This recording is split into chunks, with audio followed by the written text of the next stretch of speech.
every day, got my head held high, thankful for the strength, reaching for the sky. In the battles of life, I'm ready to fight. With faith in my heart, I'll shine my light. I'm a champion, rising from God's presence. In His glory, my victory is found. I will praise God, yeah, He made me strong. Oh yeah, in His embrace, I know I belong. Oh yeah, every day's a gift. With Him I thrive. Praise to the Lord, I feel so alive.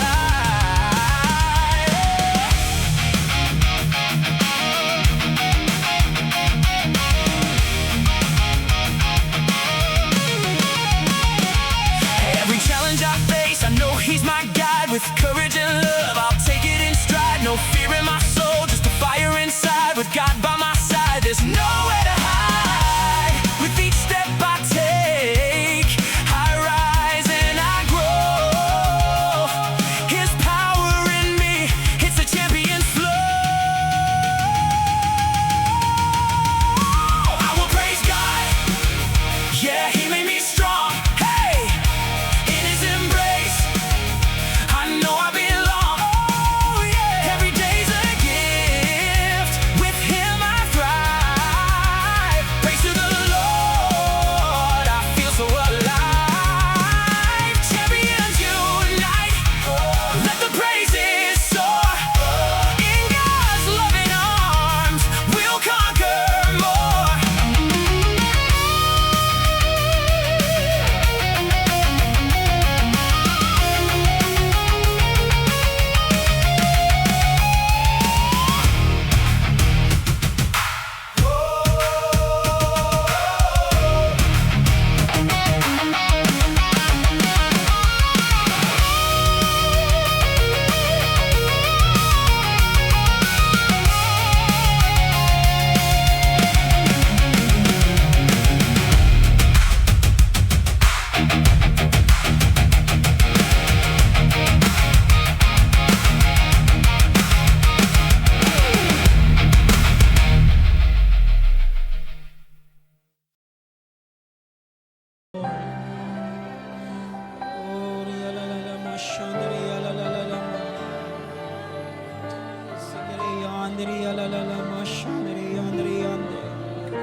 Hallelujah.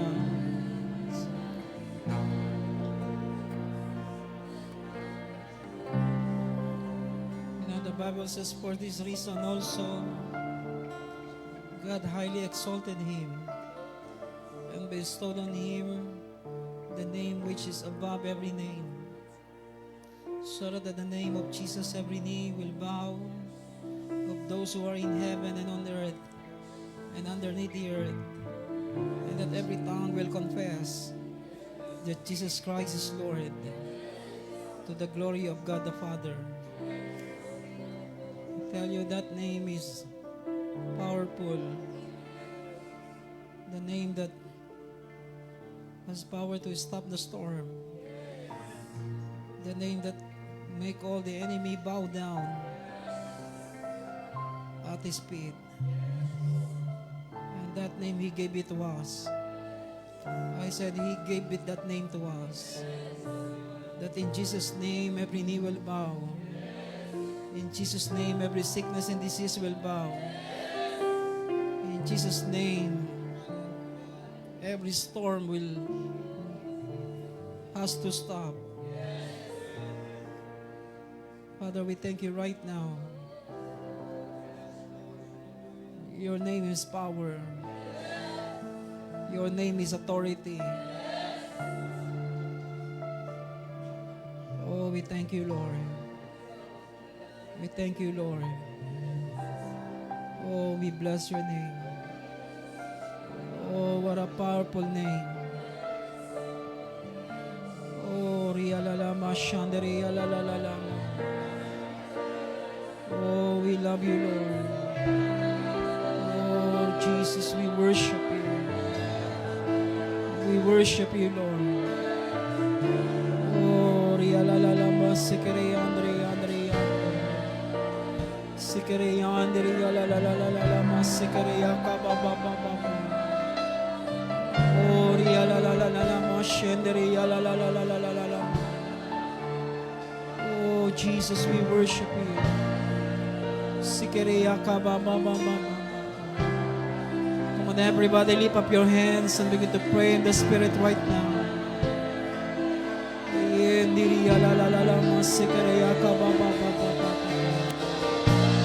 Oh, Rio Kondo Yomo Sikere Yende Yende Yende Yende Yende Sikere Yaka Baba Baba Baba.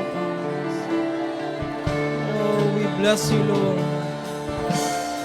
Oh, Rio Kondo Robo Robo Robo Robo Robo Robo Sikere Yandri la la la la la la ma Sikere Yaka Baba Baba Baba. Oh, we worship you. Oh, we worship you, Lord. Oh, we worship you. We thank you, Lord. We thank you. We bless your name in Jesus' name. Amen. Amen. Amen. Please be seated this morning. Okay.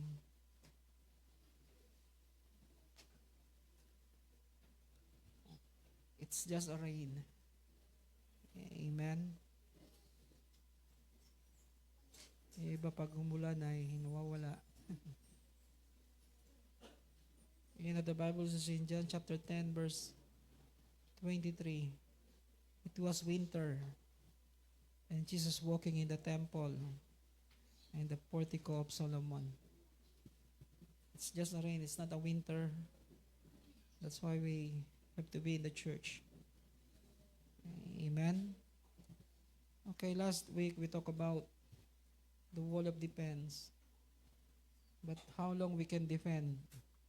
We must also build. We must also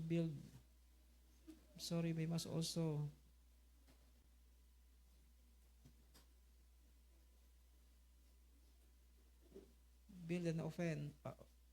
We must stand on the offensive side. Amen. Write these things.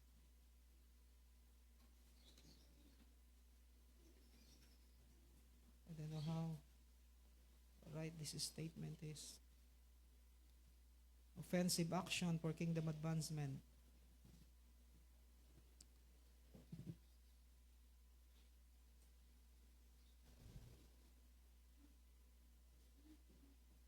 We must be on the offensive side. Amen. If you keep depending, one day you will get tired. But we must know how to be on offensive, to be in the offensive side, meaning we're the one who take action. I said we're the one who take action. We are advancing. Amen. We are the one initiating. We are not waiting for the enemy to come, but we are taking an offensive act, offensive move, so that we can advance. Amen. In Acts chapter 13, verse 1.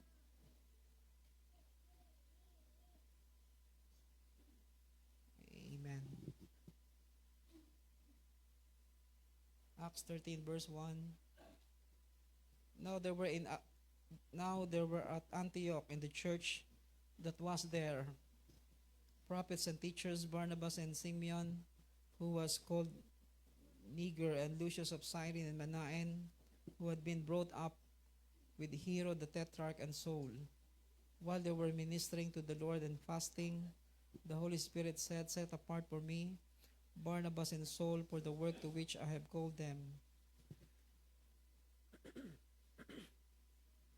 Okay, before we talk about these things, let's go to the book of Revelation Let's do some diversion.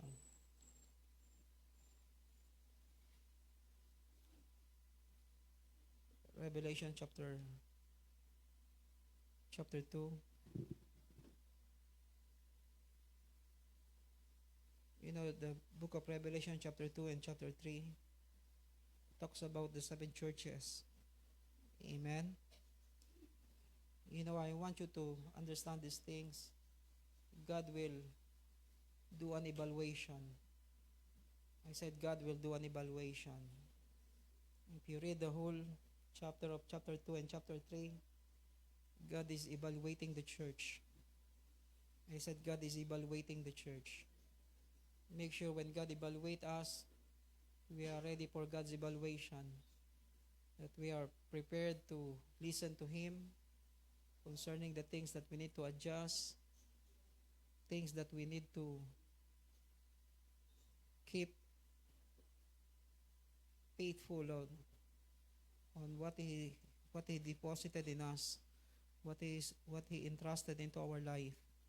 To the angel of the church in Ephesus write, the one who holds the 7 stars in his right hand, the one who walks among the 7 golden lampstands, say this: I know your deeds and your toil and perseverance.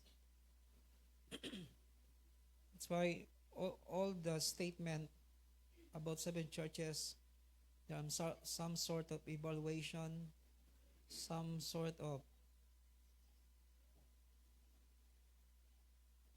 recommendation, and some sort of appreciation. Amen. God appreciate what they have been faithful, how they are faithful on what God entrusted into their lives, and the things that only remain that they need to rekindle. And all these things is read chapter 2, chapter 3, and begin to have right evaluation of ourselves. Amen. Because before I forgot this chapter 2 and chapter 3, before we go on, you know, God put these things into my heart to say these things, that there will be re-evaluation that will happen. Amen. God will re-evaluate each one of us. in the church of Ephesus, God began to praise them. What is the word?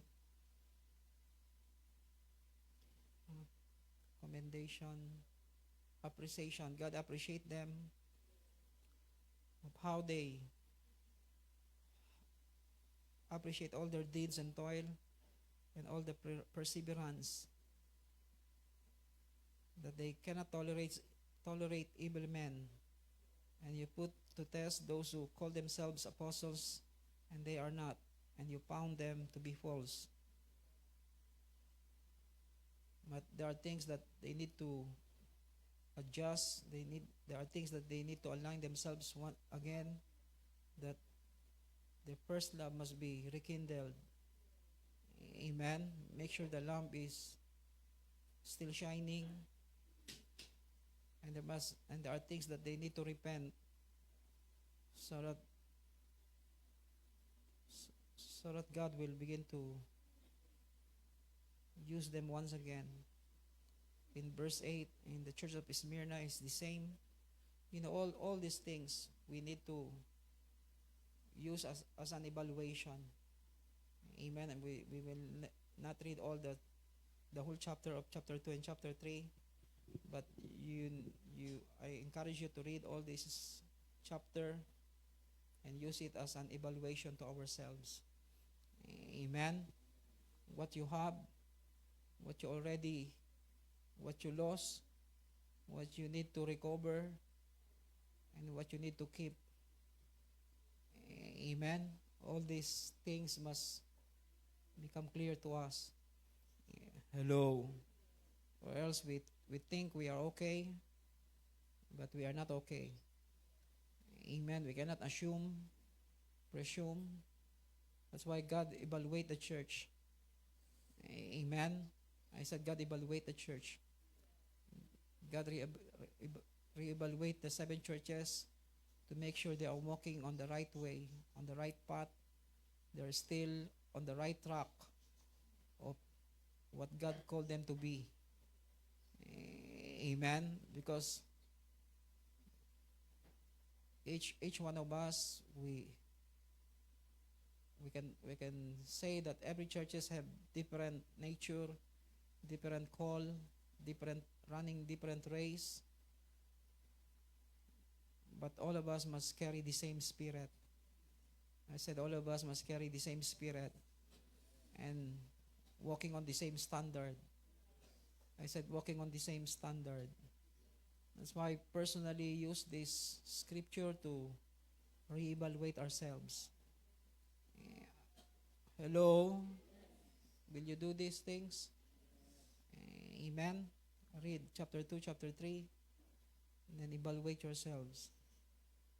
Amen? The Bible says, let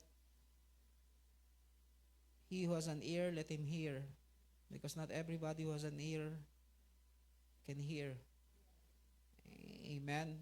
Lahat may tenga, pero hindi lahat ng tenga nakakarinig. Hello? Some people, even though they hear, they choose not to hear. It's a choice. Amen? Because they don't want to face the reality. They don't want to hear what God wants them to hear. They choose what they want to hear. But God talks straight to the 7 churches. This is who you are. This is what you have. This is what you lost. This is the only thing that you remain, that you have in your life. And you need to recover these things. Things that you need to recover. Things that you need to gain once again. All these things, it's like, it's quite frightening because God will come to us and begin to evaluate each one of us. Hello. I'm ready to share this topic to you, but God wants you to hear this first, because I believe there will be a day that it's good to be reevaluate here than to be standing in judgment. Hello. Because when we come into judgment day, it's no longer a reevaluation. Judgment meaning when you are judged, then you will receive your sentence. But in reevaluation, you can become better. I said we can become better. Where do you want to stand? In judgment or reevaluation day? That's why I believe God is so merciful. He's so gracious to each one of us. But you must take seriously about the day when He comes to you to evaluate you. We must be honest with our heart. I said we must become honest with our heart. That we will not say like the church in Laodicea. God said, oh, you are blind, you are poor, and yet you say you are rich and you are good. Instead of listening to God about His present state and true state, he operated in the spirit of denial. Hello. If we keep denying, and lying to ourselves, we will not grow. And we will not come into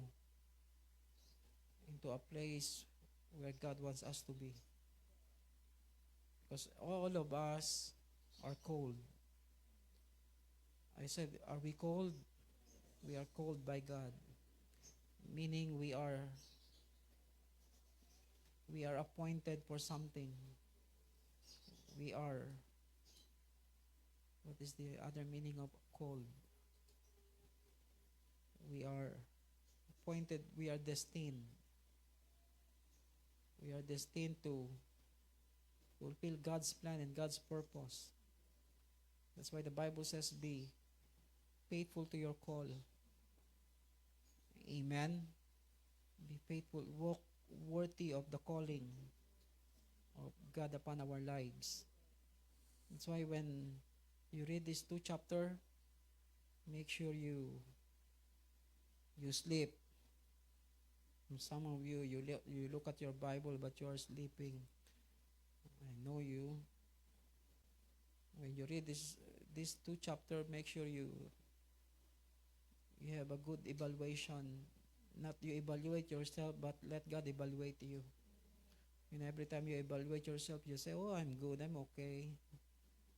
Hindi man ako kasing sama ng iba. Kung kukumpara naman ako sa iba, mas masama naman siya sa akin. That's the reason why you have a little bit of change. Because you always compare yourselves to others. But you don't know how to face God and let God speak to you directly, boldly. Hello.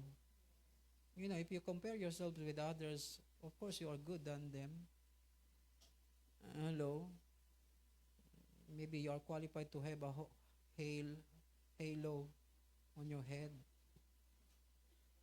Hello. If we compare ourselves to other churches, maybe we are better than them. But it's not about evaluating ourselves with others, but we are evaluating ourselves on the face of Christ, on the standard of Christ, on what the Holy Spirit is saying. Because when God speaks, when the Holy Spirit speaks, He speaks truth. I said He speaks truth. He speaks what is true, what is really, what we really need in our life. That's why it's good to have this 2 chapters for evaluation. Because everything that is in this 2 chapters, some of them, they are very good. Only 2 churches are very good. At least God commended them. God appreciate everything that they do and how they keep what God entrusted into their lives, and they don't allow to lose it. They don't squander it, but they become faithful from the start to finish. Amen. There are only 2 model churches, the Church of Philadelphia and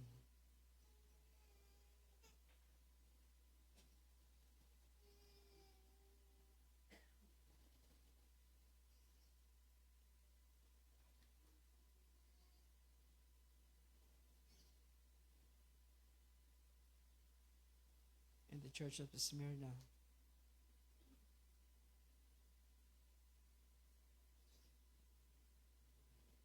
Amen. Okay, let's go. Acts 13 verse 1. Offensive action for kingdom advancement. Number 1, we must know the sound of God's voice. We must know the sound of God's voice that leads us in charting the course for advancement.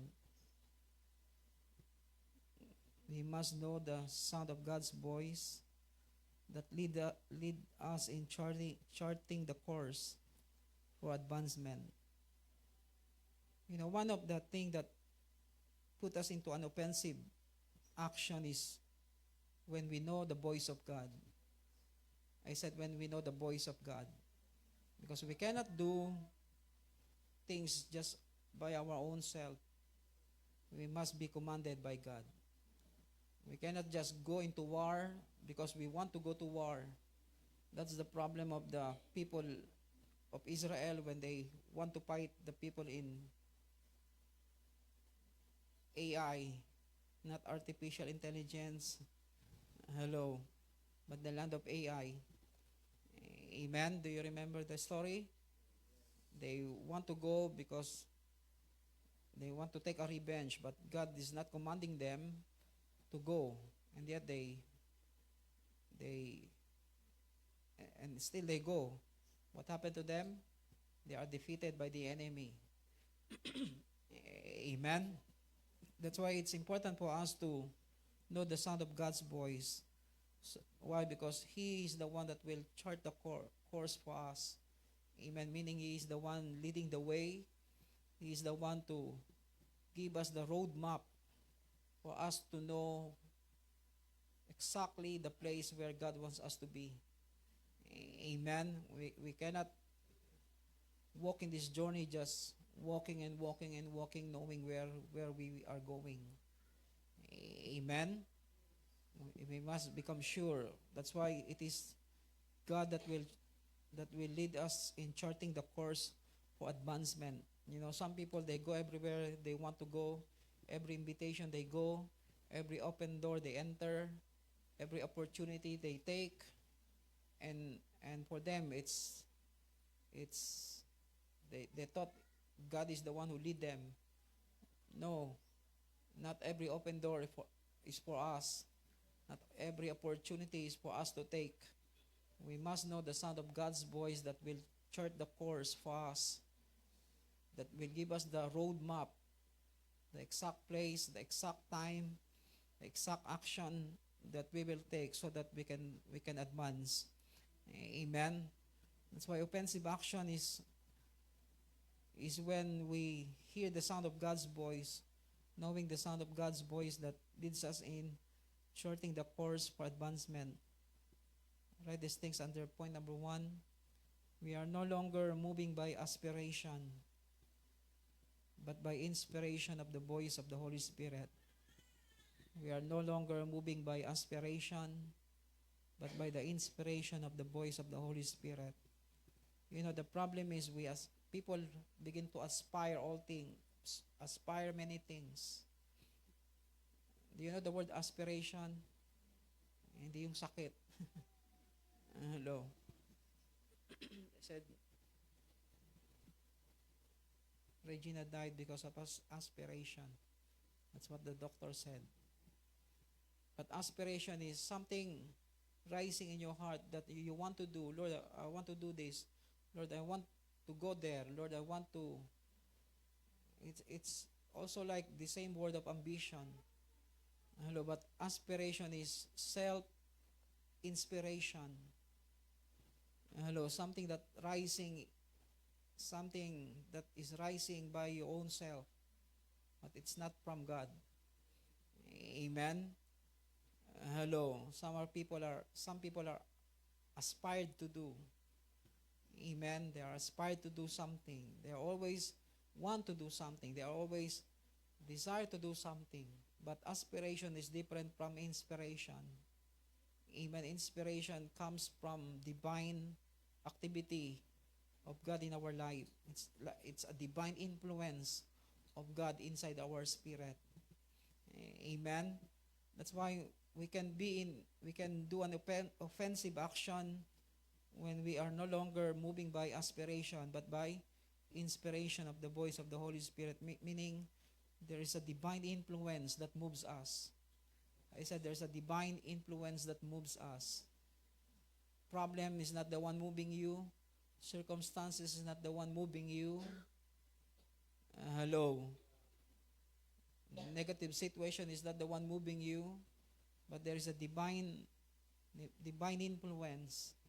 Amen. The one that influences you to do something is the voice of the Holy Spirit in our life. Amen. Some people some people they are moved by not only by aspiration but also by situation that they go through in life. Do not allow all these negative things to push you, but it must be the Holy Spirit that influences you to do something. Amen. That's the only way we can be in the offensive side, because we are moved by the influence of the Holy Spirit in our life. Hello, what influenced you to do something? What influenced you to go there, and what influenced you to say that words. Hello. That's why sometimes they are not advancing. They are not advancing the kingdom of God. They are destroying somebody else's life because all the while they talk about themselves, talk about what they thought is right, but they are not influenced by the Holy Spirit. They are influenced by their wrong emotion. Hello, hey, are you here? So make sure it will be a divine influence, not influenced by your temper. Hello, or some sort of wrong emotion that is still manifesting in our life. Even how angry I am, still I don't use it to attack others. You must know how to hold your peace. Hello, even how angry you are, or even if you are angry and you have authority to attack others, don't do it. Hello. Okay, some of you don't understand what I'm saying. We must become mature, especially when we go up higher and higher. Now we have some sort of authority, some sort of position, some sort of power. We can do something, but don't take it personal. You must know how to hold back and stand right before God and stand right up before the people. Amen. That's why don't move by aspiration, but move by inspiration. Amen. Of the voice of the Holy Spirit. Letter B. We must acknowledge that when God speaks, we acknowledge that when God speaks, it's a command, not a suggestion. We can do an offensive action when we acknowledge that when we acknowledge that when God speaks, it's a command, not a suggestion. That's why the more we know the voice of God, the more we will be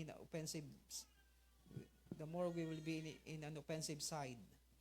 Amen. Why? Because we understand that when God speaks, it's not a suggestion, it's a command. Amen. Every time God speaks, we must know that He is commanding us to do and act on what He is saying. Amen. It's not a form of suggestion, it's a form of a command. Amen. It's a voice of command. Voice command. Yung voice command, diba? Lalo sa AI ngayon, diba, nakausap nila. Anong pangalan? Siri, open the door. Iba na nga, iba-iba na pangalan. Wala, laos na si Siri. Ha? Alexa, please open the door. Wala na si Siri. Mababang nilalang na siya ngayon. Hello? Dito, hindi si Siri. Si Ken at saka si Kiran. Parehas K. I tell you, we must know I'm not the one talks. They don't hear my voice every now and then calling them to do something. That's why this is important, because when we acknowledge the voice of God, when we acknowledge that when God speaks is a command, then we can be always on the offensive side. Amen. The reason why we are not in an offensive side, because every time God speaks, we just ignore it and we don't do anything about what God is saying to us. But if we know that when God is speaking is a command, then we have to do something about it. Amen. Letter C. We know that the one who speaks is we know that the voice of God is the voice of authority. We know that the voice of God It's the voice of authority.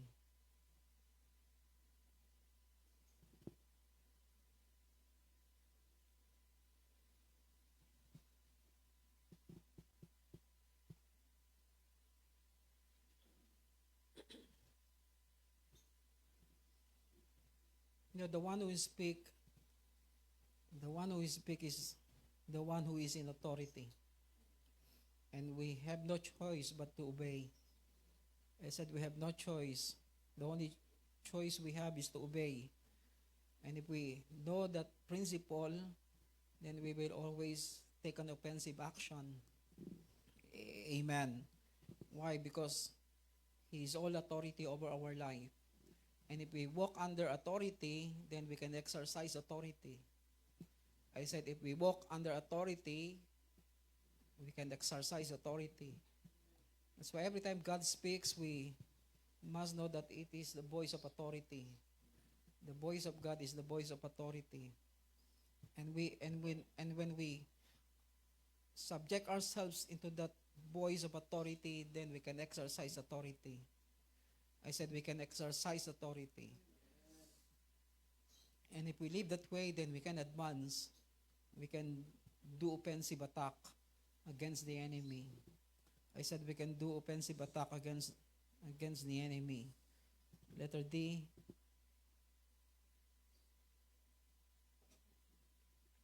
He communicate to us. He communicate to us so that we can have part and become partner. He communicate to us so that we can have part and become partner in executing His purpose and plan on the ground. He communicate to us so that we can have part and become partner in executing His purpose and plan on the ground.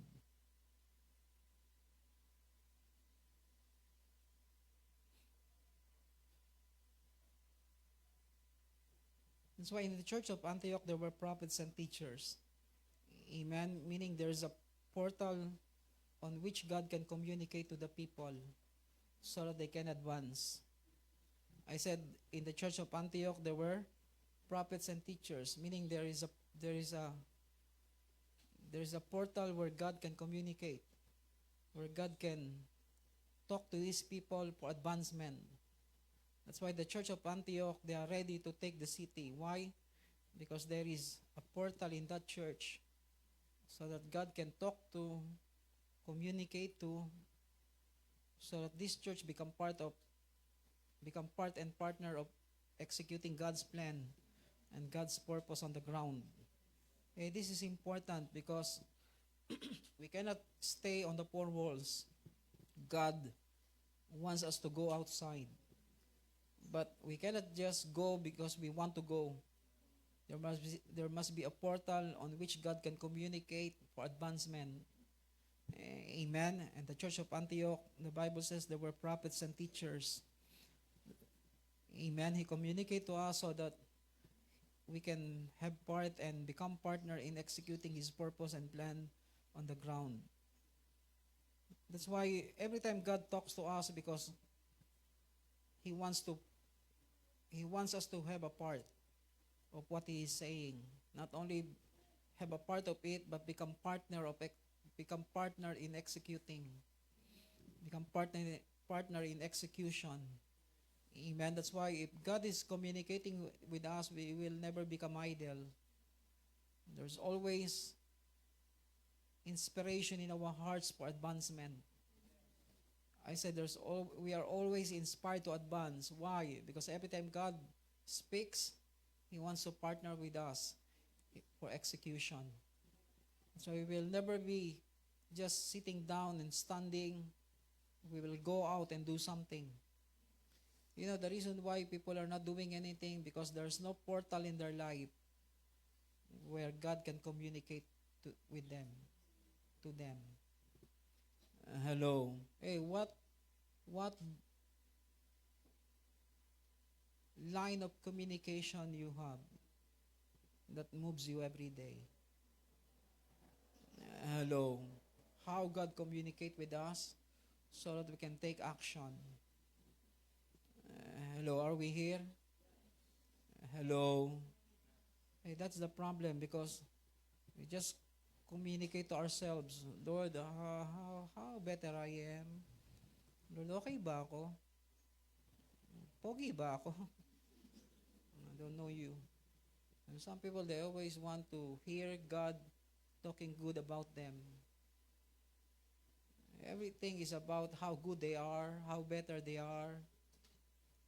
Hello. But they are not talking to God about something that they are not asking God about things that God wants to communicate to them. It's not what you want to hear. It's what God wants to communicate. Amen. Hanggang ngayon. That's why people are not maturing because every now and then, every time they come to the presence of God, they want to hear what God will about to say about them. Kayo, ganun pa rin ba kayo hanggang ngayon? Kaya nakikinig tayo. Hanggang ngayon, tuwing magpipray kayo, Lord, anong masasabi mo sa akin? Hello, they're always waiting for something good to hear about themselves. It's not about the good thing that you will hear about yourself. It's about what God wants to communicate to you for advancement. Hello. So even the content of their prayer, everything, Lord, I will do this for you, Lord. Because they want to be good. They want God to say something. Oh, you are good, son. You are good. Hello. Hey, are we listening? Amen. That's why this is important because if we want to go into if we want to grow and come into maturity, then let God communicate with us in this manner. Amen. That He communicate to us because He wants us to become part and become partner for execution, for advancement. Amen. Executing God's plan and God's purpose. Letter E. Try these things for us to have an offensive action. The Father speak to the Son. The Son execute the plan. This is I'm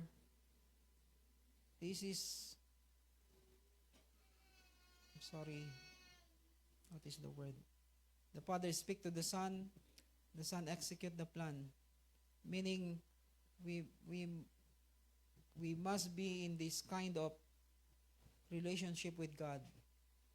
Amen. As a son, we are listening to our Father. Amen. And as a son, everything that the Father speaks, it's our obligation to execute. Amen. Are we listening?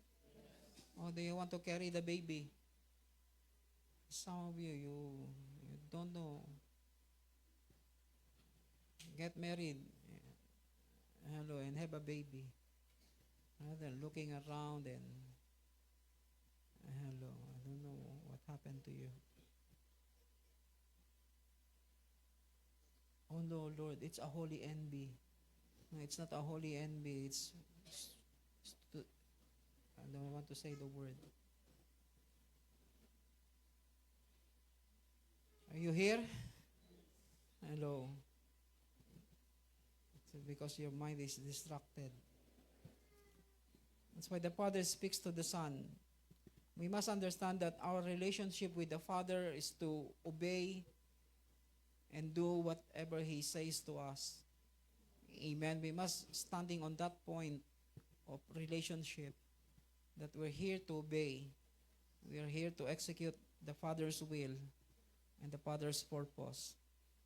Amen. That's why every time God the Father speaks to us, our responsibility is to execute it.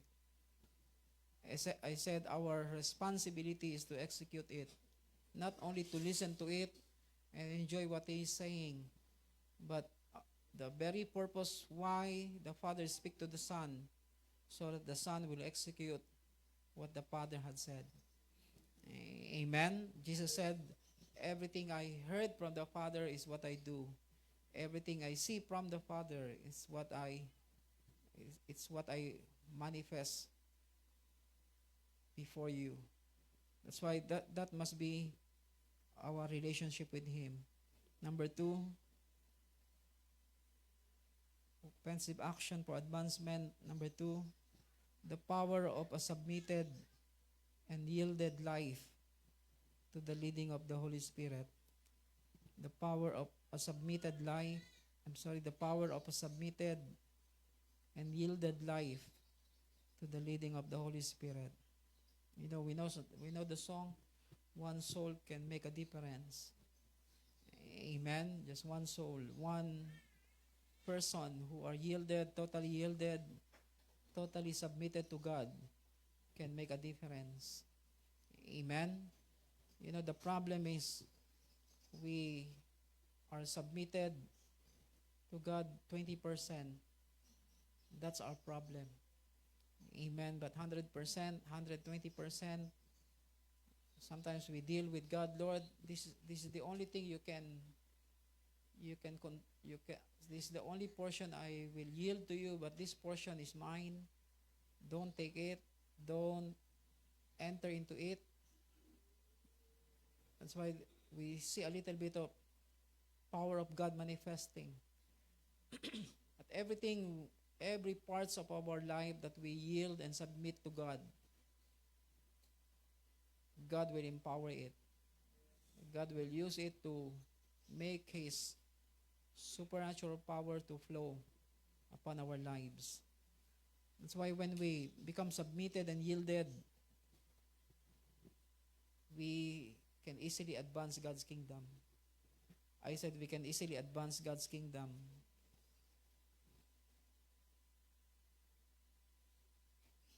That's why the Bible says, while they were praying and fasting, the Holy Spirit said, you know, when we pray and we fast, we subject our lives to Him, subject the flesh under the power of the Holy Spirit. Write these things under point number 2, letter A, submitting or subjecting ourselves to the government and the authority of God in our lives. Submitting or subjecting ourselves to the government and authority of God in our lives. That's why if God cannot govern you, He cannot authorize you. I said if He cannot govern you, He cannot authorize you. Government has an authority. Amen. That's why the government of God must be established in our lives so that we can exercise authority. How God govern your life, govern your thoughts, govern your action, govern your words, govern everything, every aspect of our lives. Amen. God's government must manifesting first in us so that it will also manifest on the ground, on the environment. That's why how much of God's government is operating in us. Amen. Can God govern your thoughts, govern your action, govern your words, govern your decision? All these things will give you authority to attack the enemy. Amen. Because the purpose of government is to attack those who do evil. Amen. But the government that we have now is opposite. They attack those who tell the truth. But the purpose of the government, why God allow government, physical government, the government in every nation, is to suppress the evil, to stop the evil, to attack the evil. Hello. That's why if the government of God is established in our life, then we have authority to attack the evil, the works of the evil one, the works of Satan in every environment. Amen. That's why we must know how to submit our lives and subject ourselves to the government and authority of God in our lives. Letter B, we allow God to set us apart for special tasks. we allow God to set us apart for a special task.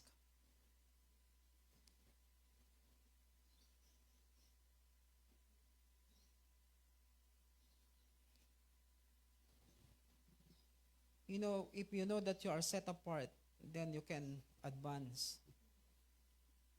Amen. That's why the Bible says, set apart for me Barnabas and Saul for the work that I prepared for them. Let's go to Acts 13. Are you here? Praise the Lord. Some of you, you're already sleeping.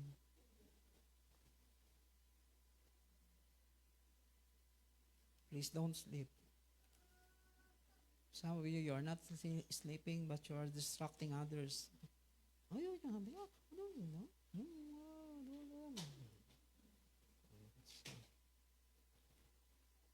Taga San Esteban? Joke lang. I'm just joking. While they were ministering to the Lord, I'm sorry. Taga Santo Niño rin. Joke lang. People are people. Regardless of where they are living. While they were ministering to the Lord and fasting, the Holy Spirit said, set apart for me Barnabas and Saul for the work to which I have called them. That's why tell your neighbor you are set apart for a special task. Amen. Then if we understand that we are set apart for advancement. I said we are set apart for advancement. Then we will walk differently among others. I said we will walk differently among others. Amen. You know, that's why the Bible says, Elijah the Tishbite of Gilead. Amen. He is a settler. He's living among his fellow young men in that village. But he started to move out from being a settler to become a pioneer. Amen. Why? Because God set him apart. I said God set him apart. Meaning there's something will happen in our heart that we will walk differently among others. We'll become stand out. Amen. Is that the word? Stand out among others. Amen. Meaning your words, you speak differently, you walk differently. Hello, you think differently. Why? Because God set you apart. You are no longer confined to the commoners, to the ordinary people. Amen. Amen. But you begin to see yourselves in a different way. Hello. Letter C. We are no longer struggling with our flesh and have no conflict within our spirit. If we want to be in the offensive side,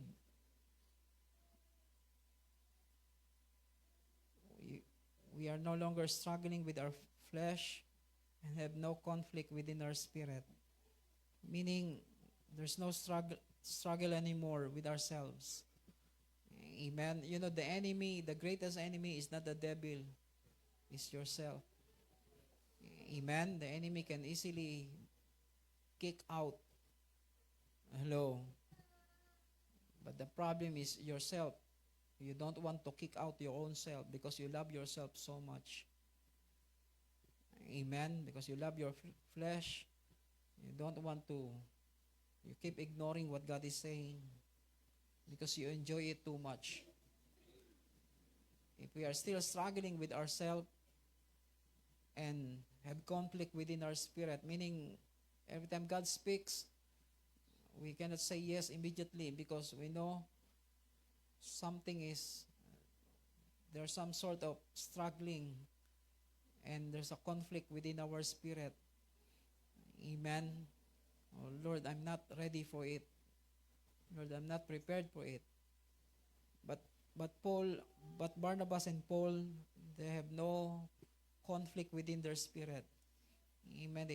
they immediately say yes to what God had said to them. The Bible says in verse 3, then when they had fasted and prayed and laid their hands on them, they sent them away. So being sent out by the Holy Spirit, they went down to Seleucia, and from there they sailed to Cyprus. And when they reached Salamis, they began to proclaim the word of God in synagogue of the Jew, and they also had John as their helper. Hey, imagine they immediately go according to God's word. Amen. They're not struggling with their own flesh, and there's no conflict within their spirit. I hope you understand this thing.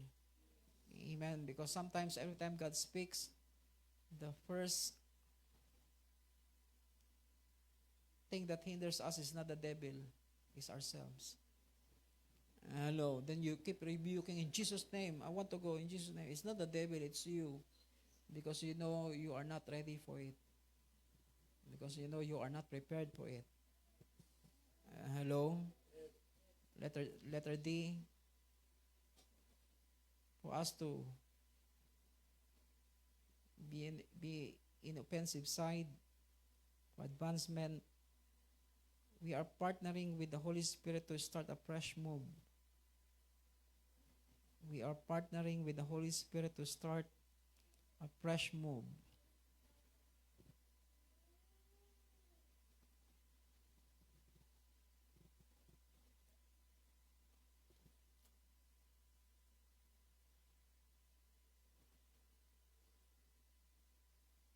Hey, we can start a fresh move. I said we can start a fresh move. You can start a fresh move of God. Not only in your life, but in the place where God sent you. If you partner with Him. I said if you partner with Him. Imagine in the church of Antioch, all of them are in the four walls of the church of Antioch. But the Holy Spirit wants to do a fresh move. I said the Holy Spirit wants to do a fresh move. Are you still here? Or you feel sleepy because I speak this way? I talk this way. Are you okay? I said God wants to start a fresh move through you. Amen. But we must partner with Him. I said we must partner with Him. Imagine this group of people in the church of Antioch. They are staying on the four walls. But God wants to start a fresh move in so many places, in Cyprus and Seleucia, in many names that is named in chapter 13. Amen. But that's why the Holy Spirit need Barnabas and Paul, Barnabas and Saul. Amen. So that he can start a fresh move in many cities. Amen. Why? Because God wants to advance. I said God wants to advance. If we think about offensive action, this is the only way. We need to partner with Him. I said we need to partner with Him. You know, the problem with the churches today, we gather all the people, keeping all of them, making sure they are blessed, they are good, they are blessed with all kinds of material things, making sure they will not leave the church, just do some evangelism, making more and more people to be gathered in one place, but they have no power to pull down the stronghold and unseat principalities and powers. Do you understand this thing? That's the reason why if we observe our nation, there's so many churches everywhere, and yet still the prince of the city that control the society is still the one who is ruling. Why? Because there's no church who can rise and unseat these powers. Hello. Hey. That's why we must start a fresh move. I said we are starting a fresh move. This fresh move is about pulling down the stronghold, unseating the prince of the city. making sure the one who ruled the atmosphere is no longer there, because God is the one who charging the atmosphere. That's why this we develop this breakthrough mentality. All this teaching about rising rising into stature. The purpose of all these things is to, when we rise into stature, when we gain more and more stature in the spirit, then we can unseat principalities. We can destroy every strongholds. And this is where we are moving forward towards. I said this is where we are moving towards. It's not just about one day we will have a big facilities, one day we will have thousands of members, but we cannot unseat any ruling spirit in our city. That's why we are building our church in a different way. We build the people, making sure when we come together, we have power to destroy strongholds and principalities in power. That's why when we go to Cagayan this coming December, we will talk about our 5-year plan, how we will. But after 5 to 7 years, the church rise into stature, rise in power to unseat principalities and powers that rule the city. That's our goal. That's what we are running. Amen. Amen. That's why God wants us to start a fresh move. Amen. Number 3. If we want to have an offensive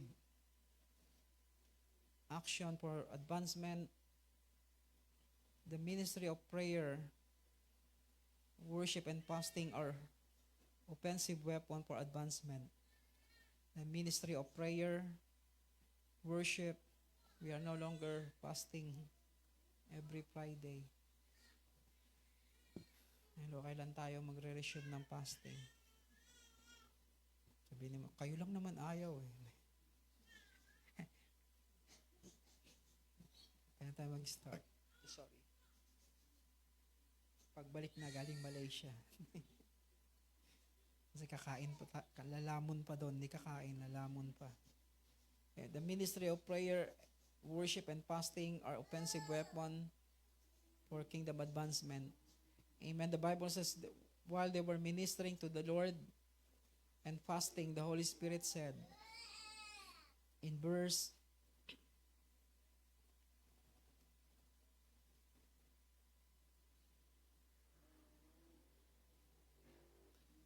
3, and when they had fasted and prayed and laid their hands on them. That's why these are the weapons for advancement. Amen. Prayer, worship, and fasting. Right? These things. Music department. Music department must become useful for advancement. Not only to make noise, but make sure it will be a weapon for advancement. In 2 Kings chapter 3, I imagine Elisha said, bring me an instrument. It's not the instrument that defeated the enemy, but it's an avenue so that God can speak. So that God can speak about the strategy to defeat the enemy. 2 King chapter 3.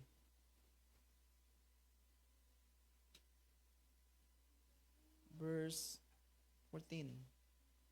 Elisha said, as the Lord of hosts lives, before whom I stand, were it not that I regard the presence of Jehoshaphat, the king of Judah, I would not look at your nose. I would not look at you nor see you. But now bring me a minstrel. And it came about when the minstrel played that the hand of the Lord came upon him. And he said, Thus says the Lord, make this valley full of trenches. For thus says the Lord, you shall not see wind nor shall see rain. Yet at the valley shall be filled with water, so that you shall drink both you and your cattle and your beasts. That is but a slight thing in the sight of the Lord. He will also give the Moabites into your hand. Imagine if the music department are doing well, when the instrument begin to create sound, it can become a portal to for God to speak, to give us a strategy to defeat the enemy. You know, when David played his harp, the demons flee from Saul. Amen. Imagine all the instrument. If all the instrument that we use in the church will be used in the right way, hello, it can become a portal for supernatural to manifest. That's why every musician must think this way. Don't just play. Pray that God will use everything that God gave to us to be an instrument for Him to manifest. Amen. The beating of drum, the strumming of guitar, everything, every instrument. Hello. Amen. Hindi yung iba kasi nauna yung forma. Maganda ba yung forma ko habang hey, no, I tell you, you know yourself. Some people, before they strum the guitar, make sure they are in the right position. Hello, bago nila itiin yung daliri nila sa keyboard, talagang magandang simula ng forma ng mukha. That's your problem. So even you have 100,000 worth of keyboard, still the presence of God will not manifest. Why? Because we always project ourselves first, rather than just allowing all this instrument to be used by God so that they can manifest Himself. Hello. Hey, imagine the music department can be used by God for advancement. In so many ways, before they go to war, make sure all the drummers are on the front line. Not the one who have the sword and spear, but the one who know how to beat the drums for warfare. Hello. And they have a rules of war. Those who are beating the drums, the enemy are not allowed to shoot on them. Only those who have sword and spear and arrow. Even before, there's a rules of war. Kaya di ba, World War I, nakapanood ba kayo ng mga palabas ng World War I, may mga nagpipicture-picture. Yung mga nagpipicture, di binabaril. Why? Because after the war, those who violate the rules of war will be executed. Hello. So also before, even in ancient war, they also have that. That's why we can have the right beat of every instrument. God can use it for advancement. That's why every musician must think this way. Don't project yourself. Always allow God to use you for advancement. Amen? Prayer department is also the same. In Acts chapter 12, verse 6, The Bible says while they are worshiping, Acts 12,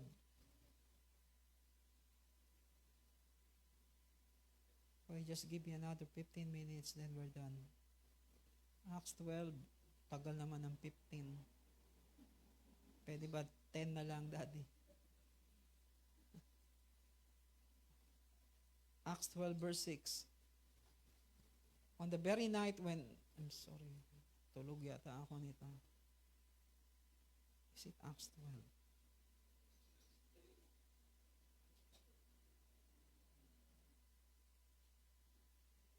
Okay, Acts 12 verse 6. On the very night when Herod was about to bring him forward, Peter was sleeping between the two soldiers, bound with two chains, and guards in front of the door were watching over the prison. And behold, I'm sorry, let's read verse 5 first. I'm sorry. So Peter was kept in the prison, but prayer for him was being made fervently by the church of God, not the COG. So Peter was kept in prison, but prayer for him was being made fervently with the church of God. On the very night when Herod was about to bring him forward, Peter was sleeping between two soldiers bound with two chains, and guards in front of the door were watching over the prison. And behold, the angel of the Lord suddenly appeared, and a light shone in the cell, and he struck Peter's side. Suntok siya sa tagiliran. Uy, bangon. Hello. Tulog sa tabi niyo. Hello. Woke him, saying, "Get up quickly," and his chains fell off his hand.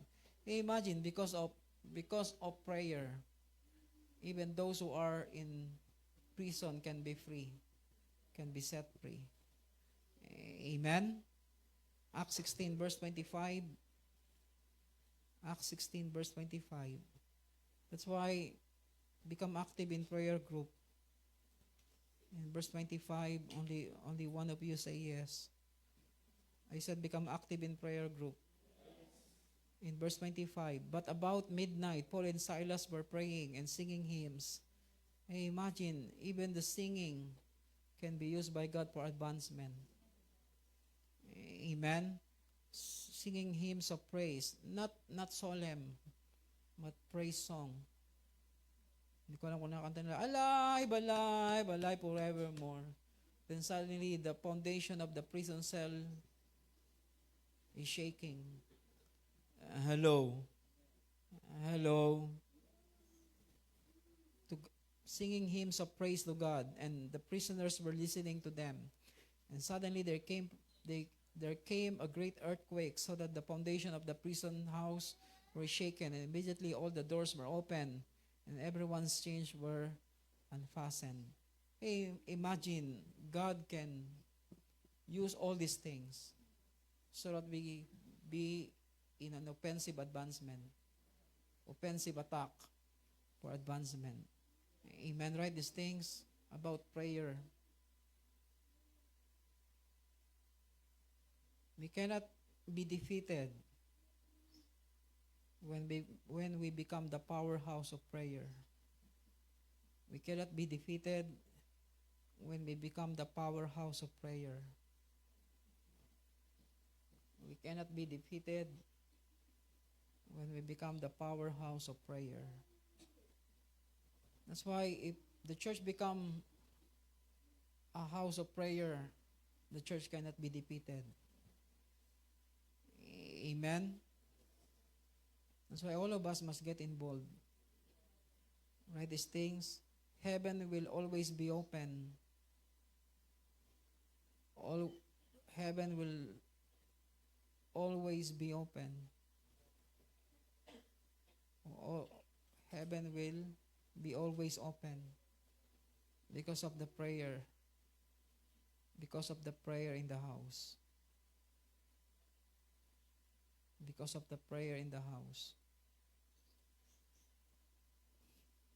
God will give us harvest of soul because of the prayer in the house. God will give us a harvest of soul because of the prayer in the house. That's why get involved. I said get involved. And some of you just stay in your house. You are not praying, you're just doing something for yourself. That's why God will give us a harvest of soul because of the prayer in the house. God will restore nation. God will restore nation out of captivity because of prayer.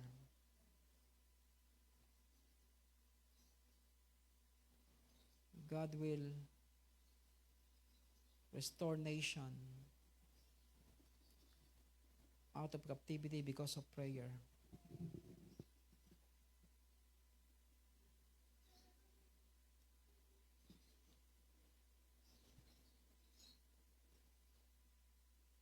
Amen? That's why prayer is important. It's a weapon for advancement. Number 4, then we will end on number 4.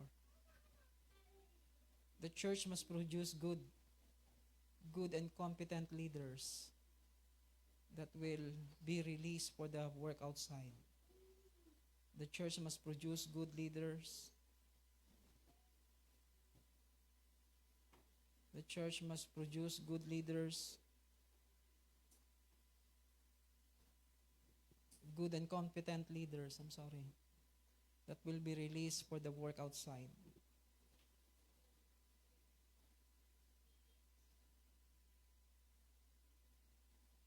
Amen? Right? These things about leadership.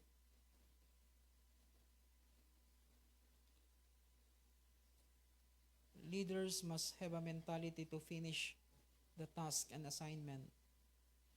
Leaders must have a mentality to finish the task and assignment. Ang problema ng mga tao, they project their leadership by telling others to do something for them. Pagka nag-uutos na sila, then they feel they are leader. Pag di nila nautusan yung iba, feeling nila hindi sila leader. Leader ako, ba't di kayo sumusunod? That's your problem. That's the wrong mentality of leader. Kaya sa iba, pag nag-uutos, pakamot ka sa ulo. Because the measurement of their leadership, they measure their leadership by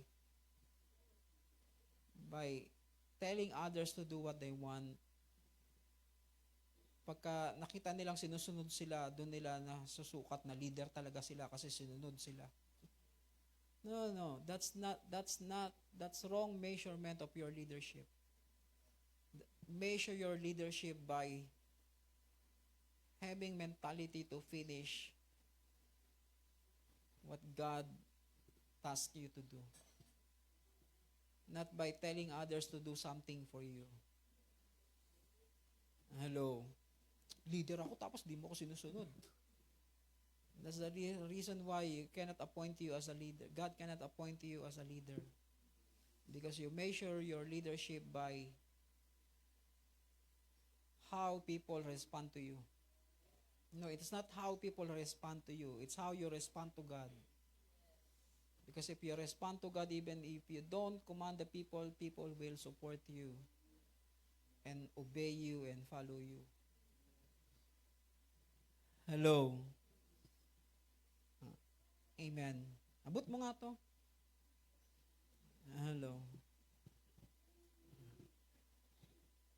Timpla mo ako ng kape, leader mo ako eh. I tell you, I will knock your head. Hello. Then if those who are under you don't obey you, then you become discouraged. Oh, I feel I'm not a leader to these people because they don't obey me. No, obedience is not measured that way. I said, leadership is not measured that way. Leadership is measured how you finish what God wants you, what God commanded you to do. Amen? How you obey the command of God in your life. Amen? Right, these things, leaders take action. meaning you are not passive, you are active. Leaders take action. You know, that's the problem of many leaders in the church. They are passive. Kung ano lang iutos mo, yun ang gagawin nila. You cannot become a leader if you are passive. Hello. Di ba yung mga ilagay mo sa music? Basta tutugtog lang yan pagka pinatugtog mo. They don't think of practicing, making themselves better. Hello. Hello. Sabi ni Ishi. Dati iba kasi ngayon dati yung lyrics, nandun nakatapat yung chords. Memorize mo kung saan ka na mag-strum, tsaka lilipat. Then you have to memorize. Para pagka nagtumugtog ka, hindi mo kailangan ng cellphone sa harapan mo. That's how musician do. Noon, nung time namin, walang cellphone sa harapan. Hello. Yung lyrics, tatandaan mo yung mga chords, kung saan nakatapat yung chords. Kung saang words nakatapat yung chords. Yung tune.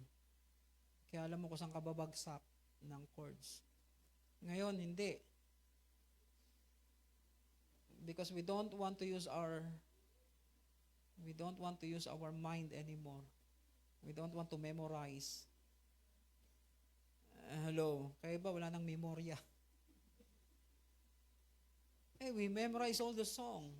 Kahit ang lyrics, sabi mo, noon walang ganito, Manila paper.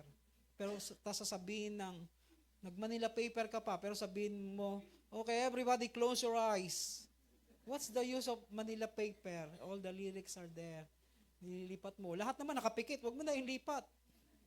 But that's good because everybody know how to use the power of memorization. Hello. Memorization. Hello. Today, we are so, sabi ni Rachel, tamad. Lazy not to use the power of memorization.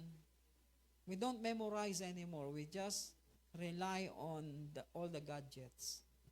Before, all the musicians that we raised in the church, si Chris, si Boy, tumugtog din yan, taga-tugtog ko yan sa Dipuego.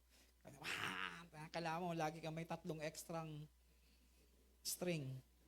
But it's okay. Kaya pag sabi ko, Boy, tugtog ka, gawain tayo sa Dipuego. Bumili ka na rin ng extrang string. Lalo yung 1, 2, 3, yung 3 manipis kasi yun ang mapuputol. Alam ko na. But we don't rely on lahat may lyrics sa harapan mo. Yeah, kapikit. Then suddenly you will change all the line up. But still they can go with you. Ngayon hindi, magagalit sa'yo. Hindi natin pinaraktis yan. Paano natin tutugtugin yan? Ewan ko, tugtugin mo mukha mo. Hindi, joke lang. I tell you, if you tune your heart, tune your spirit to God, you can easily flow with Him. Kaya kahit anong patugtog mo noon, hello. Sometimes I don't allow them to practice. We just follow my leading. Then we will just follow the leading. Practice is good, but we need cash. And I'm just joking. Practice is good, but become more tuned is more important. Amen. Become more open to what the Holy Spirit will say to us. That's why leaders take action. Are you leader? Take action. Do something about what you need to do for yourself and for what God wants you to do. Don't become passive. Become active. Amen. I said don't become passive. Become active. Leaders set values and standard. Leaders set values and standard. Meaning you put a standard to yourself. Set high values for yourself. Hey, that is leaders. Are you leaders? Meaning you set values. You put a standard. This is a standard of being a leader. You are a leader, you are part of leadership, then set values and standard. Amen. Amen. Hindi yung wala lang, basta, that's the problem of Lucifer. He had no standard. He just desired things for himself. But the last point, leaders build a team around him. Leaders build a team around him. That's why if you are a leader, you must understand that you cannot become a soloist. Always move with, always build a team and work with the team. I said always build a team and work with the team. That's a good leader. That's why look at the church in Antioch. That's why they are advancing. They are, the offensive action for advancement. Why? Because not only Barnabas and Paul, but the church first, the whole church, as a corporate body, then they produce leader. Amen? By the name of Paul and Barnabas. Then they found John. They include John into their team. And other people who build around themselves so that they can have an offensive attack against the enemy. I tell you this principle, although we are applying it already, but all of us must have this kind of attitude inside the church. Don't think alone. Think with the team. Work with the team. Build team around your life. Amen? Yung iba, ako leader. Ito, gawin nyo. Ako masusunod. That's the problem. No. We are team. Meaning, we must solicit help. We must solicit ideas. We must solicit strategies. We must solicit everything to our team so that we become better, so that we become stronger. Amen? This is for advancement. I said this is for advancement. Then next week we will continue about these things. Maybe also 8 points the same. 8 points about defensive. Then we will match it with another 8 points for offensive. Is that good?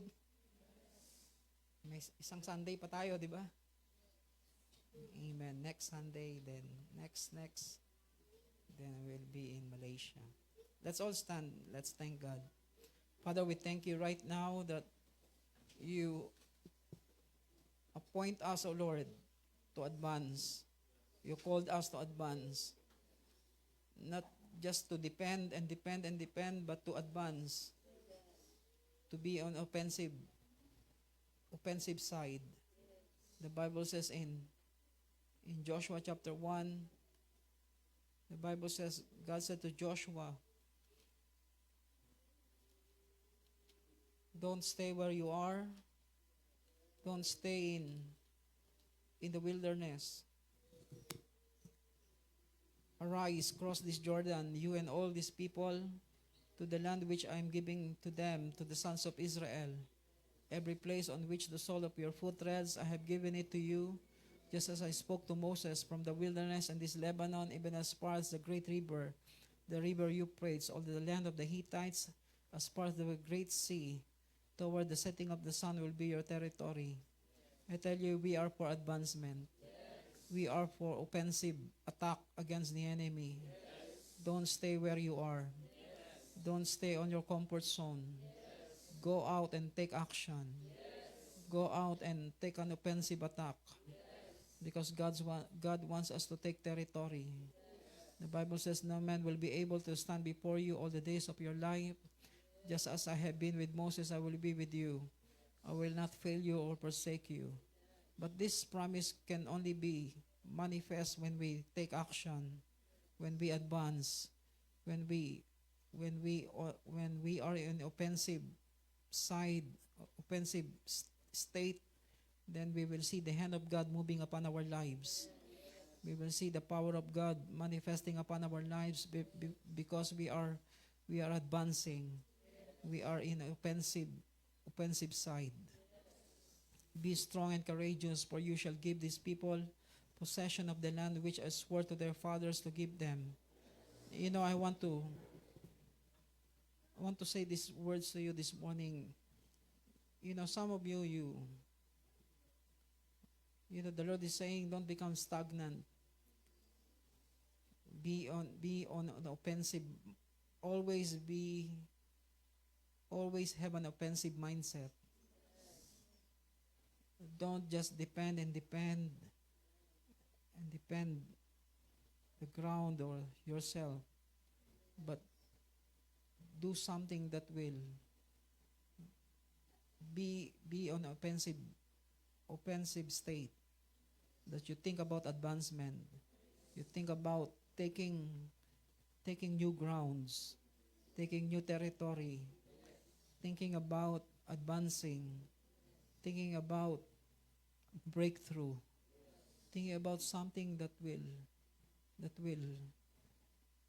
win another battle for God, win another war for God. Start to advance, start to become an offensive against the enemy, offensive against the works of the evil one, so that the light of God will penetrate from every dark corner of the society. Father, I pray for your people right now. Oh Lord God, give us a breakthrough mentality, a mentality that always think of advancement. Oh Lord God, a mentality that always taking charge and taking action for your kingdom and for your glory. And thank you, Lord God. I pray for your blessing upon your people. Lord, we pray for this, Lord God, for this rain to stop. Lord God, we don't want to see the people of this nation to suffer more. Thank you for exposing all the corruption that is happening. Lord God, that this flood, Lord God, will create a hunger and thirst in the hearts of the people for accountability and justice, oh Lord God, to those who are corrupting all the resources of the government. Lord God, right now we pray, oh Lord God, protect your people and protect those who don't know you too. Oh Lord God, we pray for the flood to subside, but the spirit of every man will rise for accountability, rise for the corruption to come to an end into our government.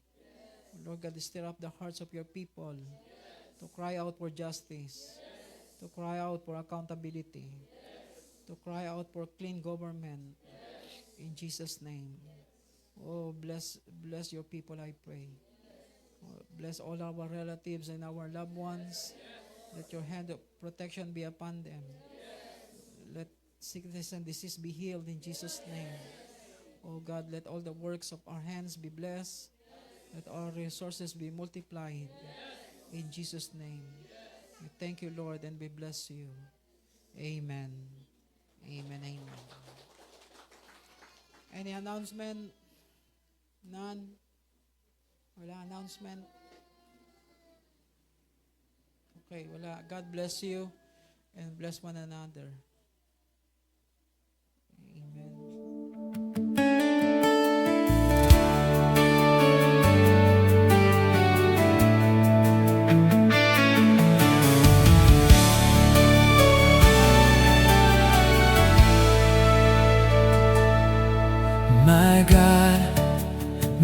me able to overcome.